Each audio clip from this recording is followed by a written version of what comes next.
Buenas noches, estimados birnautas que nos siguen el día de hoy. Como ya lo saben, soy Alejandra Peña, coproductora del programa Entre Canas y Ganas, y el día de hoy les traemos un tema muy interesante que muchas personas también nos han preguntado, y es el tema relacionado con protección de datos personales y los riesgos, ¿verdad? En este momento que hay en el país sobre el tema de protección de datos personales, sobre el tema de la privacidad, y le habíamos denominado protección de datos personales, muchos retos y pocos avances. Ya veremos en el transcurso de esta charla del día de hoy con un invitado de lujo, y voy a darle la bienvenida al licenciado Adalid Medrano. Bueno, el licenciado Adalid Medrano no me dejó dar todo el currículum, pero tiene una amplia trayectoria en delitos informáticos y ciberseguridad. Es conferencista internacional y ya lo hemos visto en distintos medios hablando sobre el tema relacionado con ciberseguridad, protección de datos personales, privacidad y otros relacionados, por lo cual para mí es un gusto de verdad poder tenerlo hoy acá para conversar sobre este tema. Bienvenido. Muchas gracias, Alejandra, por la introducción. De verdad que siempre honrado de estar aquí con ustedes para hablar de temas que suelen ser de mucho interés para la población. Entonces, estamos aquí a las órdenes. Perfecto. Vamos a dar inicio con la primera pregunta. En cuanto a amenazas a la privacidad en Costa Rica y en el mundo, o sea, a nivel internacional, yo creo que estamos en una era donde se ha monetizado la información, ¿verdad? Y precisamente fruto de muchas cosas que han venido pasando, que sucedieron también en el 2020, las personas han venido siendo como más conscientes alrededor de cómo se protegen los datos personales, qué es la privacidad, ¿verdad? Con todo esto, ahorita vamos a hablar del tema de WhatsApp, ¿verdad? El cambio en las políticas de privacidad. Vimos un gran impacto con el tratamiento de datos en cuanto a estas cámaras que le tomaban la temperatura a las personas. En Costa Rica hubo un boom con el tema de esta unidad UPAD, ¿verdad? Pero ¿cómo ve usted actualmente la protección de datos personales en Costa Rica y también a nivel internacional? Sí, Alejandra, digamos que en Costa Rica podríamos decir que tenemos una ley bastante básica sobre protección de datos personales, una ley que nace obsoleta desde el mismo momento en que nació. Y lastimosamente a eso tenemos que agregarle que la defensa que se ha dado de la legislación o de los derechos contenidos en esta por parte de la agencia ha sido deficiente, no se ha tenido una dirección valiente. La ley como tal sí es defectuosa, sin embargo, podríamos decir que se puede haber hecho un poquito más con lo que tenemos, pero lastimosamente vemos cómo va pasando el tiempo, la participación o protagonismo que tiene la agencia es muy débil, las personas no tienen posicionado que pueden acudir a la agencia a defenderse, cuando acuden los procedimientos son largos, deberían resolver en un mes, pero que podemos entender que ese plazo es muy corto, no se cumple, pero ni siquiera al doble. Y entonces es bastante complicado porque vivimos en un país donde la Sala Constitucional no tampoco hace una defensa de este derecho fundamental. Vemos como recientemente una resolución de la Sala Constitucional donde una persona acude a la sala porque esta persona indica que él se ha casado varias veces, pero que su información de cuántas veces se ha casado no es de interés público. En pocas palabras, aunque él no lo dice porque claramente no es abogado, no es un dato de acceso irrestricto. ¿Y qué dice la ley sobre los datos de acceso irrestricto? Que tienen que ser establecidos por ley. ¿En qué ley se basa el Tribunal Supremo de Elecciones para que este dato sea público? Esa es una muy buena pregunta y uno esperaría que la Sala Constitucional responda esas preguntas, pero más bien le da la razón al Tribunal Supremo de Elecciones al considerar que esto es un dato vital del ser humano. Y uno dice, ¿qué diablo significa eso? Que es un dato sensible, porque si fuera un dato sensible, hay que cuidarlo más. Entonces no hay sentido porque no hay un fundamento basado en una ley de protección de datos que, a pesar de que no es la mejor, es la ley vigente y que finalmente es una ley que viene a proteger un derecho fundamental de los tratos discriminatorios que puede recibir la población a través de un tratamiento ilegal de datos personales o un tratamiento que no sea leal con las personas. Entonces, usted podría decir que el estado civil de una persona debe ser de conocimiento público, rastreable por navegadores, digamos, recopilable por cualquier persona, debe ser con este tipo de acceso, debe estar digitalmente para que cualquiera pueda consultarlo. Eso es una muy buena pregunta y me parece que debería ser de discusión en la Asamblea Legislativa y que si va a la Sala Constitucional, la Sala Constitucional le debería preguntar al Tribunal Supremo de Elecciones que con base en qué norma, bajo el principio de legalidad y bajo el principio de reserva de ley, se basó para decidir que todos estos datos van a ser de conocimiento público con una, digamos que con una invasión a la privacidad superior a que si simplemente usted va como una persona interesada a consultar si una persona está casada, que no es lo mismo que usted pueda ir a oficinas a hacer una solicitud de información a que cualquiera en el mundo pueda hacer esta solicitud, difundirla por redes sociales e inclusive, como dice la persona cuando, digamos que fue a la Sala Constitucional, hicieron hasta memes en internet para ver cuáles las personas que más se habían casado, etcétera, etcétera. Entonces, es bochornoso, le genera un daño a las personas y la Sala Constitucional no les defiende. Entonces, ¿cómo estamos en el país a nivel de protección de datos y a nivel de conciencia sobre la importancia de este derecho? Estamos mal. Alejandra, no te escucho porque estás en mudo. Es interesante porque anteriormente la Sala Constitucional sí atendía temas relacionados con protección de datos, pero desde la creación de la agencia, todo lo remite también a la Agencia de Protección de Datos. Y qué interesante porque ¿cuál es el papel de la agencia ahorita? ¿Realmente tiene la capacidad para atender tantas denuncias, investigar, jugar un papel activo? O como lo hemos visto, se ha pronunciado muy poco últimamente, ¿verdad?, sobre todos estos temas de invasión a la privacidad y cuando uno creería, ¿verdad?, que es el ente que debería pues, de pronunciarse, ¿verdad? Sí, bueno, con respecto a la capacidad que pueda tener la agencia, definitivamente es una agencia pequeña, pero me parece que va más allá de eso. También puede haber voluntad. Vea, aquí tengo unas estadísticas que yo hice una solicitud el año pasado en junio sobre cuál ha sido la evolución de denuncias, digamos, en la Agencia de Protección de Datos. Entonces podemos ver que en el 2014 se presentan 14, en el 2015 se presentan 76, 2016 73, 2017 sube a 114, 2018 133, vemos que ahí sube muy poco, pero ya para el 2019 estamos ante un aumento a 237, digamos, denuncias. Pero interesante que para el 2020, para junio del 2020, solo habían 77 denuncias. Baja. Entonces, yo también hice una consulta que cuánto tiempo ellos estaban durando, digamos, en resolver y bueno, dicen que varía por cada caso, lo que efectivamente no están dando la respuesta, pero lo interesante también aquí tiene que ver con que ellos tienen un plazo de ley de un mes para resolver, cosa que no están cumpliendo, pero conozco casos que llevan más de un año y no les han resuelto. Entonces hay que ir a la Sala Constitucional para que te resuelvan. Entonces podemos encontrarnos ante una situación de donde un ente del Estado no está resolviendo, no hay una justicia pronta, las personas se ven afectadas, vemos como que si Alejandra, yo publico algo usted en medios sociales, el impacto es inmediato, uno requiere una respuesta rápida y si vamos a tener una agencia que prácticamente no está haciendo su labor porque tampoco, vamos a ver, tampoco, digamos, las sanciones les está utilizando para su presupuesto, que no es independiente, que en casos tan protagónicos como UPAD no hace nada. Entonces, de verdad que urge hacer un cambio, porque días antes, como unos 10 días antes de UPAD, yo hablaba de que la agencia, que la PROHAB es una agencia invisible que debe fortalecerse. Entonces, no estamos hablando de que con UPAD ya todos nos dimos cuenta que no sirve, que no.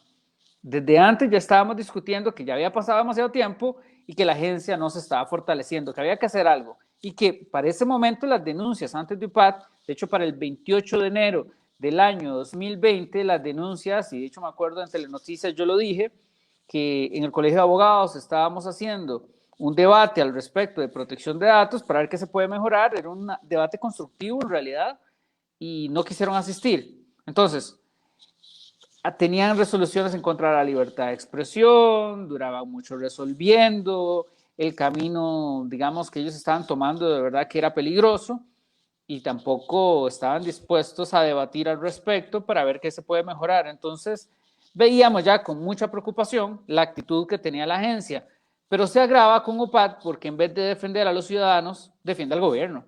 Y muchos meses después, en una situación similar al caso UPAD, ahí sí dice, no, es que tiene razón en el Ministerio de Trabajo. Para una transferencia se requiere el consentimiento. Ergo, la solicitud de la Contraloría no es de recibo, sería ilegal, pero eso no acaso no es el tema que se dio con UPAD y donde dijo que no había nada ilegal. Entonces, hay un cambio de criterio, un aprendizaje o simplemente porque en esta ocasión sí estamos defendiendo al gobierno lo que no funciona. Entonces, lo digo de esta forma porque todo es público y es preocupante porque estamos ante una agencia que, como usted bien lo indica, Alejandra, la Sala Constitucional les da todas las potestades para que defienda un derecho fundamental y no lo está haciendo. Y las sanciones son altas porque pueden rondar la más alta como 25 millones, creo que por ahí andan las sanciones. Realmente, sí, como bien lo indica, si se hiciera una adecuada gestión, ¿verdad? De esas sanciones, tendrían presupuesto también para poder operar. Cambiando un poco de tema, sobre la controversia de WhatsApp y Facebook, ¿qué nos puede usted comentar? Porque vi muchísimas personas alarmadas, se salieron de Facebook, se fueron para Signal, para Telegram, del todo cerraron redes sociales. ¿Qué nos puede usted comentar sobre esta controversia y también cuál es mejor, verdad, desde su punto de vista? Claro, lo que pasa con WhatsApp y Facebook es muy interesante porque es bastante similar a lo que sucedió con UPAD. Usted mira que tiene que ver una cosa con la otra, ¿vale? O sea, por favor, no me mezcle la política con cosas que no son, ¿no? Y viera que hay mucha similitud. ¿Por qué? Porque cuando estamos hablando de WhatsApp y Facebook, lo que preocupa es la centralización de los datos de los ciudadanos. Quiere decir que una sola empresa sabe que le gusta a usted, dónde compra, cuáles son sus amigos, con quién se comunica, cada cuánto toma su celular para verificar mensajes, por dónde anda navegando en Internet, porque efectivamente cada vez que usted anda navegando, si usted está, digamos que en ese momento logueado, o sea, en ese momento tiene activa su sesión de Facebook y usted de ese mismo navegador visita, digamos que StreamYard, en Facebook queda anotado eso. ¿Y por qué queda?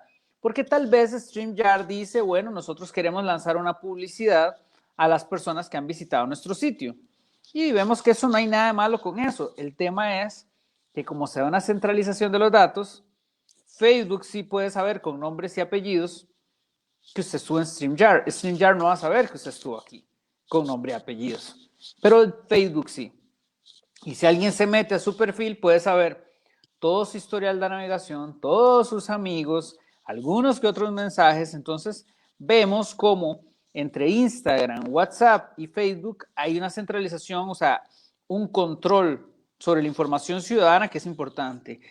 Y cuando vemos que nos están tratando de obligar a aceptar las transferencias entre estas empresas o no utilizar el servicio, vemos cómo una empresa está tratando de hacer abuso de la situación que tiene en el mercado, donde nos tiene de alguna forma, digamos que nos tiene, digamos que obligados a estar ahí porque realmente tenemos opciones de utilizar otras plataformas, porque usted me pregunta, Alice, ¿cuál es la mejor?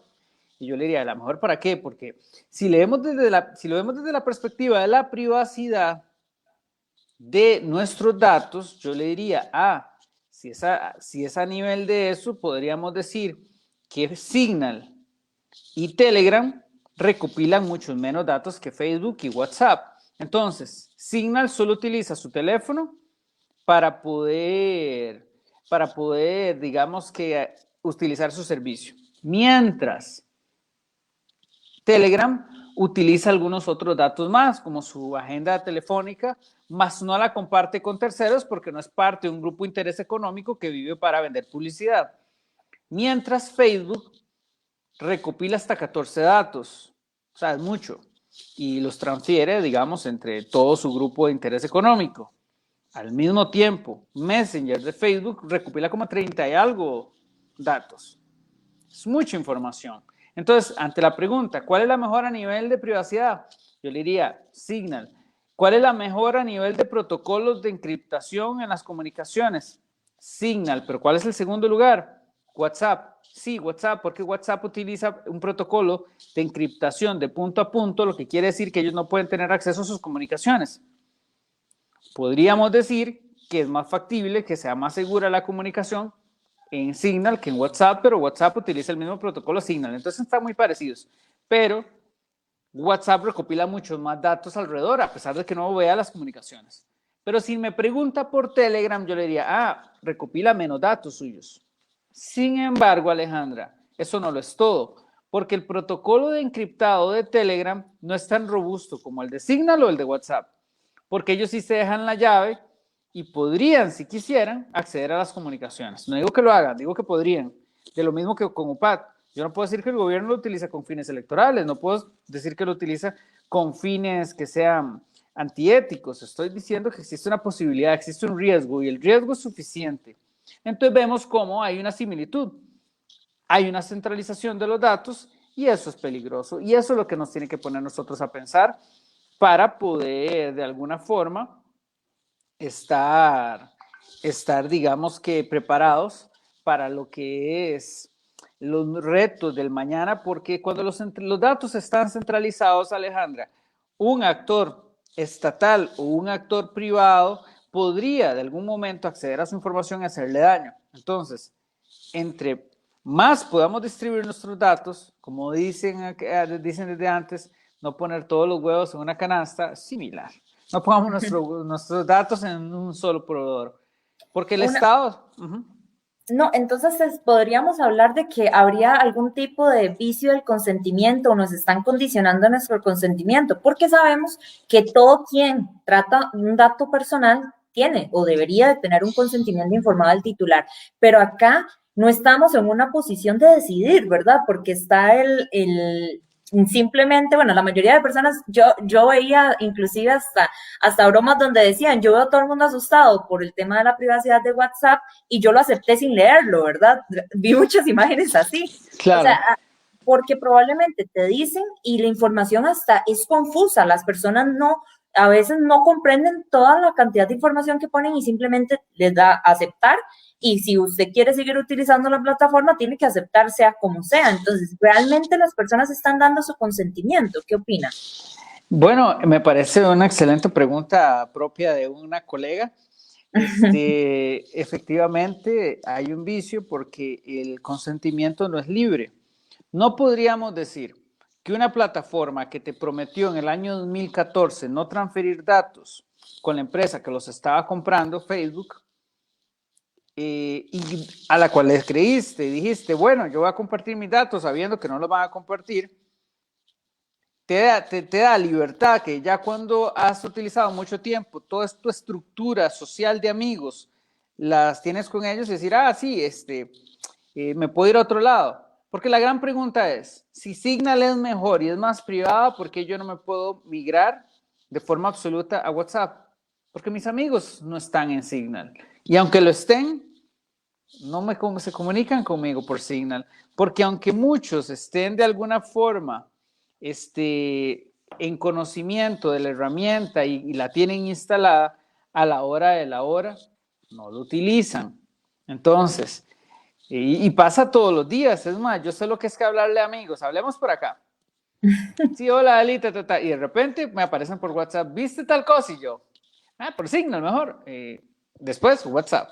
Entonces, es súper difícil porque a la hora de migrar a las estructuras sociales se vuelve complicadísimo y le tengo otra mala noticia. Un grupo que digamos que es de personas que conocedoras de estos temas de privacidad, que participa mucha gente, lograron migrar a lograron migrar a Signal. Perfecto, pero ¿sabe qué, Alejandra? No me gusta. ¿Sabe por qué no me gusta? Porque lastimosamente, como no es una plataforma tan robusta como WhatsApp, no me permite silenciarlos. Entonces, adivine, grupos, a pesar de que sean de mis temas de interés y que me estén sonando notificaciones a cada rato, no me gusta. Y vea qué complicado. Entonces, a nivel de funcionalidad, entonces ahí amarramos la otra pregunta. ¿Cuál es mejor? Telegram. Pero no es tan privado, porque para que sea privado requeriríamos que tenga, digamos, encriptación de punto a punto, y ellos solo dan encriptación de punto a punto si usted crea un chat privado. Y en los grupos es encriptación normal, ellos se conservan la llave. Entonces yo diría, bueno, pero lo que hablo en un grupo no es tan importante, no es tan privado. Y yo, bueno, entonces para grupos podría ser Telegram, pero para comunicaciones personales, Signal sí o sí. Mientras mis comunicaciones sí tienen encriptación de punto a punto en grupos y a nivel personal en WhatsApp. Entonces, el problema de WhatsApp es que debilita mi privacidad al compartir datos con Facebook. Entonces, yo quisiera seguir manteniendo WhatsApp, pero que fuera más privado, que me permitieran decidir, como decidí en el año 2016, que no compartieran mis datos con Facebook. Entonces, no los comparten porque yo en el 2016 dije, no, yo no voy a autorizar eso, y me lo aceptaron, pero ya ahora me quieren cambiar las reglas. Entonces, yo preferiría que fuera así. Pero no tenemos esa opción, no es un consentimiento libre, y eso es el debate mundial. Y que si nosotros como ciudadanos, Alejandra, no tomamos conciencia de que tenemos poder y podemos decidir y podemos migrar a otras plataformas y hacerlos sentir que las interacciones diarias bajan de una forma agresiva y que les va a doler en el bolsillo, ellos no van a dirigirse a una utilización de nuestros datos personales de una forma más segura. Ellos lo que van a hacer es, al final solo perdimos un 2% de usuarios. Y en los negocios que vamos a hacer, en realidad, no, perfecto. Al final la mayoría de gente lo aceptó. Y los ciudadanos tienen que decir, no. Vamos a utilizar otras plataformas porque quiero quitarle poder, porque no quiero que usted lo tenga. Y porque a nivel de, digamos que ciberdelincuencia, vemos todos los días, para Alejandra, todos los días, millones de datos personales que son filtrados en la dark web y utilizados con diferentes fines. Entonces, ¿cuál es el riesgo de UPAD? Volviendo al tema UPAD y temas como Facebook y WhatsApp, que por ejemplo en UPAD, recientemente en Estados Unidos, en el año pasado, en diciembre, había una vulnerabilidad de SolarWinds que permitía que muchas de las plataformas que utilizan a nivel gubernamental se explotara la misma y se pudieran robar datos personales, como le robaron muchos al gobierno de los Estados Unidos. Entonces yo le pregunto, tomando en cuenta ese riesgo, que nos roben datos personales, ¿qué tan fácil se la ponemos si todos los datos están centralizados y mal asegurados? Se la ponemos facilísimo a un gobierno extranjero. El gobierno chino se dice que tiene como el 80% de los datos de los estadounidenses. ¿Cuántos tendrá costarricenses? ¿Qué tan fácil queremos poner en las naciones extranjeras que nos roben nuestros datos personales? Porque Facebook recientemente le robaron la base de datos de muchos de nuestros teléfonos. Entonces, usted, digamos, Alejandra, tuviera una cuenta anónima, le roban los datos a Facebook y usted por Telegram en un bot compra estos datos, se los venden y ya sabemos quién está detrás de una cuenta.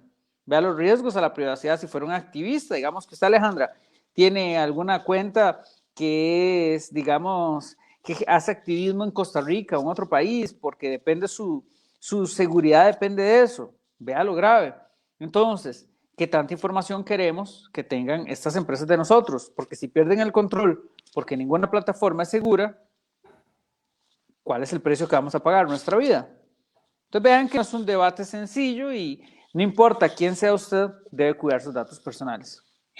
Con relación a esto, porque una vez escuchaba yo en un reportaje que dice, bueno, pero ¿qué tan importantes somos, verdad, para una empresa como Facebook o WhatsApp, verdad, de los mensajes que pueda probablemente yo estarle mandando a mi mamá, a un amigo, probablemente chistes? Entonces, con relación a esto, entiendo que depende para lo que la quiera usar, así es la plataforma, que no es que una es mejor que otra, básicamente es para lo que la quiera usar.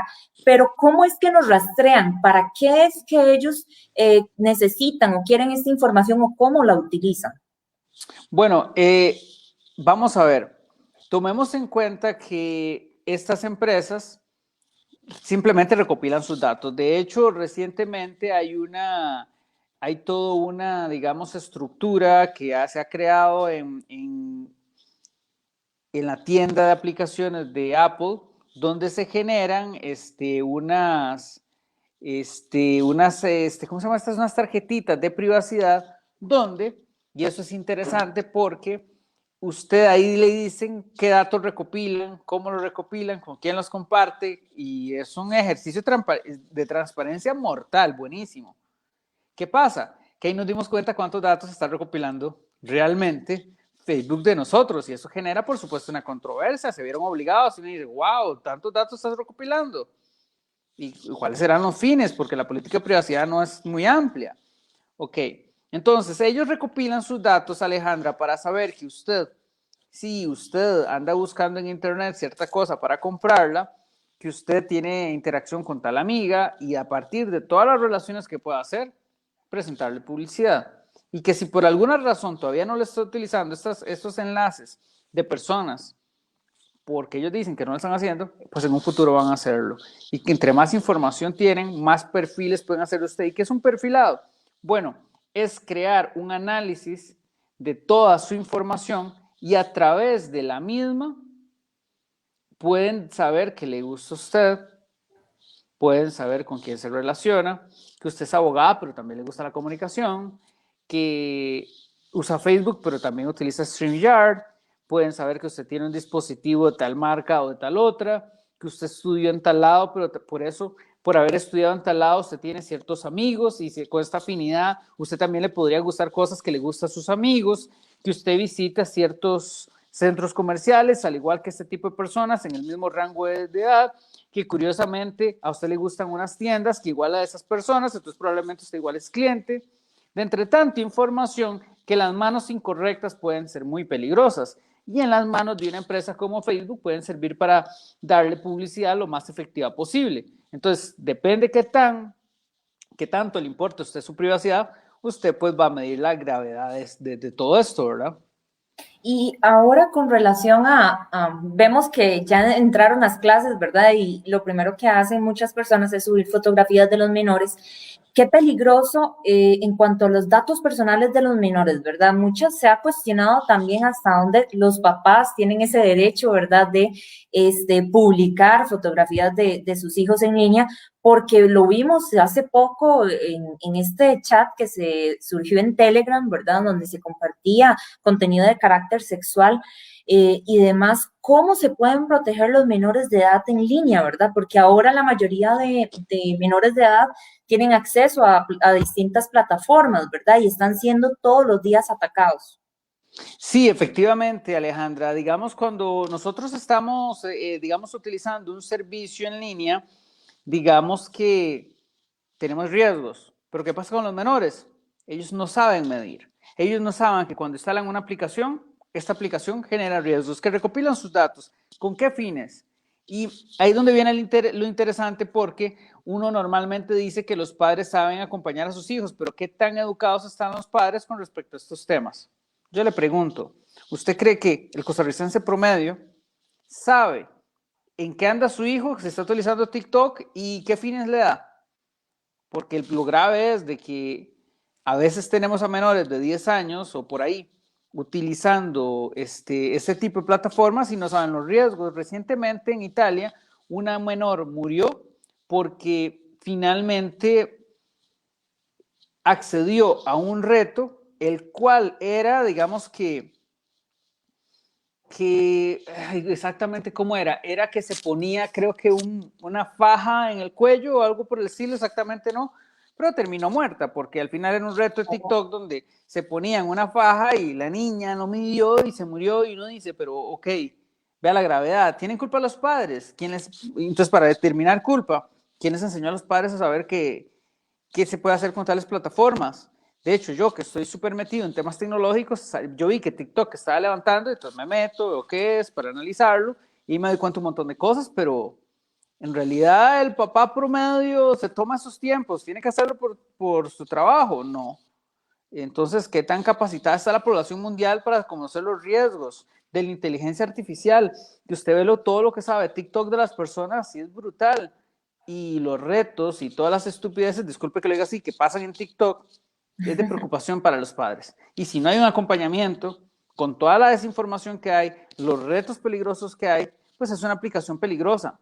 Entonces, yo no diría que la solución sea prohibirla, pero sí dar un acompañamiento, explicarles que lo que salga ahí no necesariamente es cierto, que los retos son peligrosos, que su imagen, cuando esté en TikTok, muchas veces por defecto se permite que se compartan los videos, se descarguen. Entonces, a pesar de que usted lo borre, ya hay personas que lo han descargado y lo viralizarán por WhatsApp. ¿Y ya usted qué podría hacer al respecto? Absolutamente nada. No, y vemos que inclusive, y cada vez se hacen más especialistas para recopilar información. Por ejemplo, cualquier concurso, ¿verdad? Y ya van las personas a dar todos sus datos y al día siguiente se preguntan, pero ¿por qué esta empresa me está mandando publicidad si yo en la vida le he dado mis datos? Pues resulta que ha participado por ganarse cualquier cosa, ¿verdad? Y da toda su información, todos sus correos. Y es muy fácil igual ya posteriormente vincularlos. De hecho, he escuchado que ha aumentado mucho el tema de ciberdelitos también por temas de simpe y cuando se da también con la fotografía de la cédula. Entonces, qué riesgoso, ¿verdad? Porque con simplemente una foto que a veces hasta en ventas en línea, las personas vienen y compran un artículo en Facebook y le dicen, bueno, esta es mi identificación para que me hagas el depósito y le pasan la foto de la cédula, ¿verdad? Qué peligroso, hasta dónde, ¿verdad? El desconocimiento provoca que las personas estén dando a la libre todos sus datos. Sí, Alejandra, eso es sumamente peligroso. De hecho, usted lo que me dice, hay una mala costumbre de dar por un hecho que nuestros datos de la cédula, es como darlo. De hecho, nos la piden en todos lados. ¿Puedo tener la copia de su cédula? Y uno bruto, sí, tómeme la copia de mi cédula porque es normal y Dios guarde decir que no, ¿verdad? ¿Qué pasa?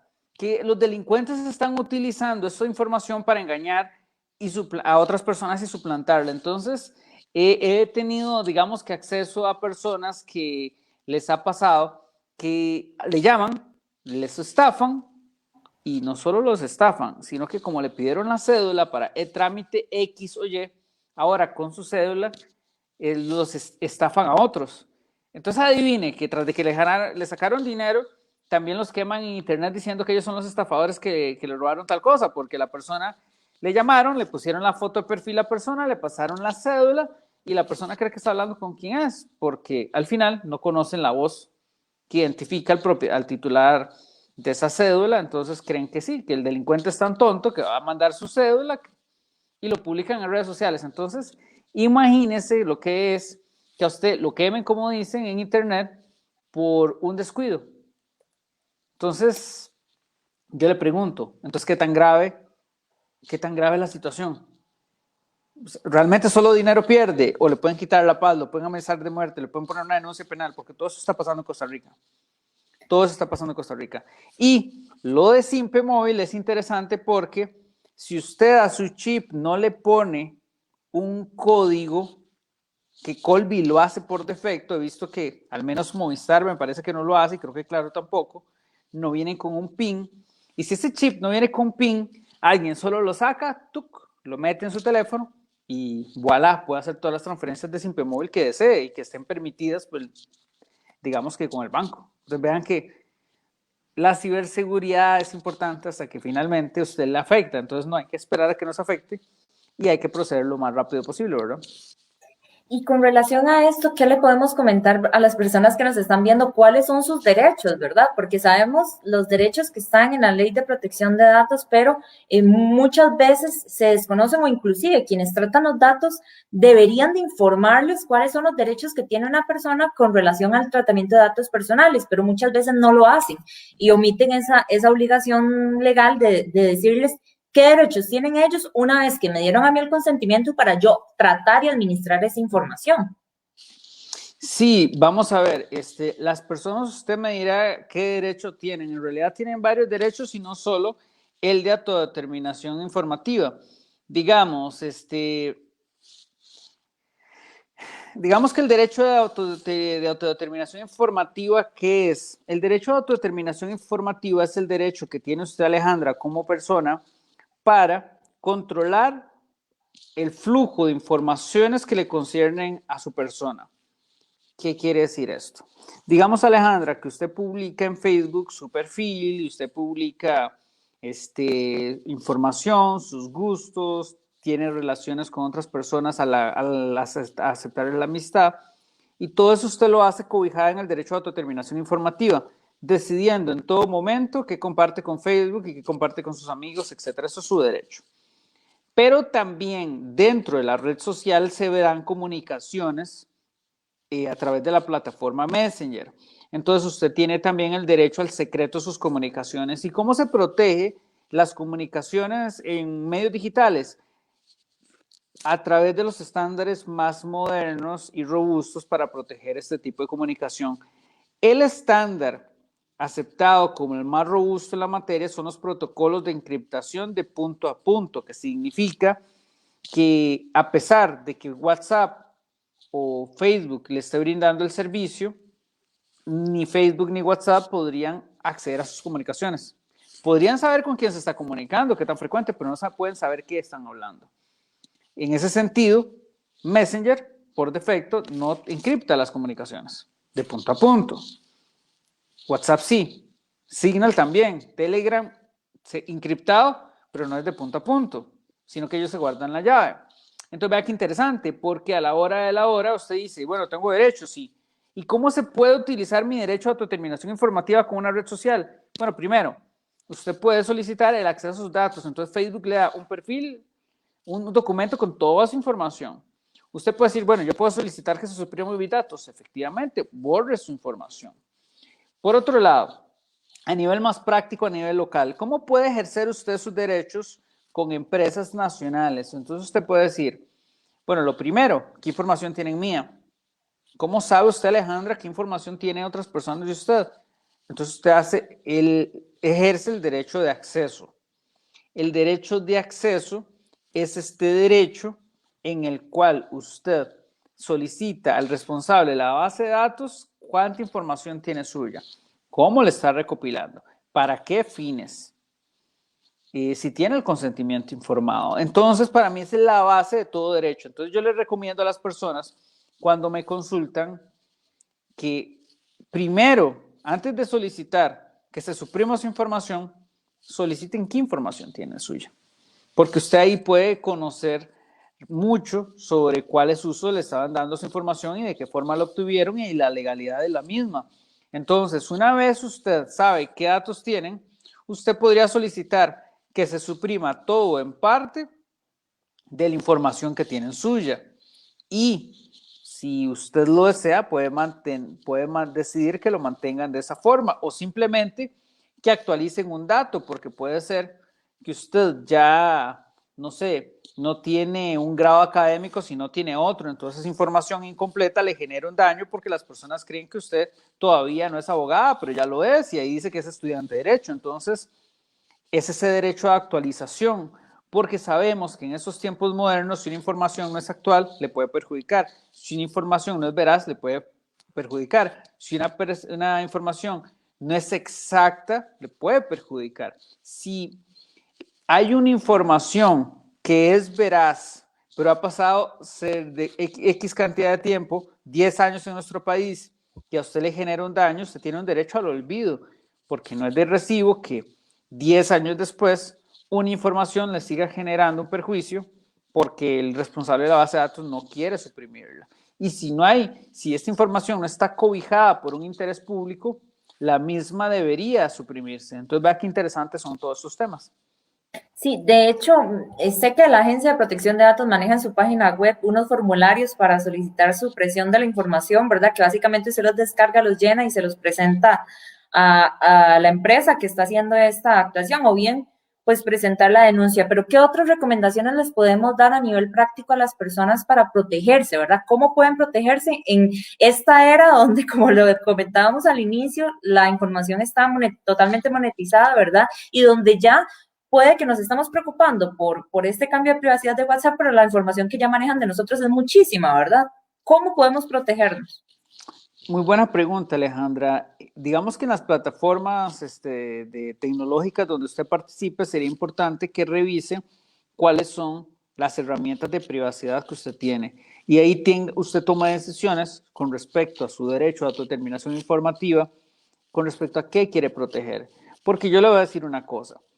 Y las amenazas que vienen para el futuro, y de hecho ya están con nosotros, solo que no de una forma tan amplia, se basan en el tratamiento por parte de inteligencia artificial de nuestra información para suplantarnos, para hacer montajes tan verdaderos como poner a dos personas teniendo relaciones sexuales que nunca se han visto en la vida, pero que parece lo suficientemente creíble para hacerle daño a una persona. Entonces, ¿qué es lo que requieren estas tecnologías para que esto suceda? Mucha información suya. Entonces yo le pregunto, Alejandra, si usted no es una figura pública, ¿realmente a usted le interesa que el mundo tenga acceso a toda esa información? ¿O se le está jugando demasiado para un futuro? O se la pongo diferente, vamos a ser un poquito menos futurista y más realista con respecto a las amenazas del presente. ¿Qué pasa, Alejandra, si un familiar suyo se jala una torta, como dicen, y buscan extorsionarle o buscan amenazarle para que haga X o Y situación? Entonces lo primero que van a hacer es meterse a su perfil, Alejandra, averiguar toda la información que tienen suya para hacerle creer a la persona que sabe más información, que la tienen vigilada, y amenazar su vida, pero basándose en la premisa de que tienen mucha información suya.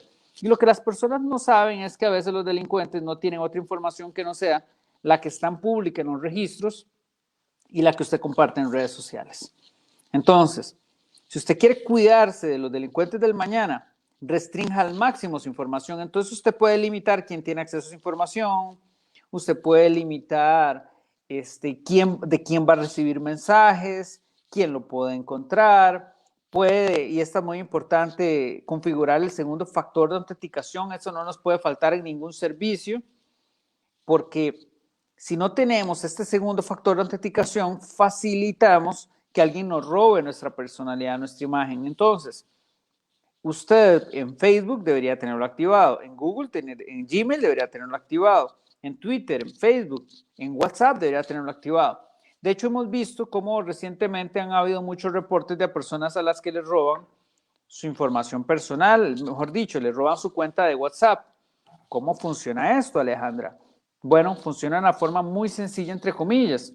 Digamos, Alejandra, que usted recibe un mensaje que dice: hola, Alejandra, un gusto saludarte. Vieras que cometí un error, di tu número de teléfono y digamos, para recuperar mi cuenta de WhatsApp, pero entonces no puedo acceder y tengo un problema de trabajo, entonces yo requiero digamos, que usted me colabore con este codiguito que le va a llegar. Disculpe que le esté molestando, de verdad que me da mucha pena, pero vea que sin eso yo no puedo presentar un tema de trabajo y también un trabajo de la universidad, etcétera, etcétera, y le echan la historia completa. ¿Usted qué dice? Porque usted es una persona buena gente, Alejandra. Usted lo que hace es mandarles el codiguito y con ese codiguito se apoderaron de su cuenta de WhatsApp. Entonces, si usted tuviera un segundo factor de autenticación, requerirían esa otra información. Entonces ya no sería tan fácil que le roben su cuenta, porque ocuparían poner este otro código que ellos no van a tener. Entonces, lo mismo pasa con el correo. Si a usted le roban su contraseña, pueden acceder a todas sus comunicaciones, pero si usted tiene un segundo factor de autenticación, ya el delincuente no le basta tener su contraseña. Entonces, en este mundo moderno con tantas amenazas, para uno es esencial tener esa protección, porque de no tenerla, entonces somos víctimas o somos muy frágiles ante la ciberdelincuencia. Excelente recomendación, porque de hecho es bastante sencillo, al menos en WhatsApp, activar este segundo factor de autenticación. Te pide el código y simplemente ya empieza a funcionar.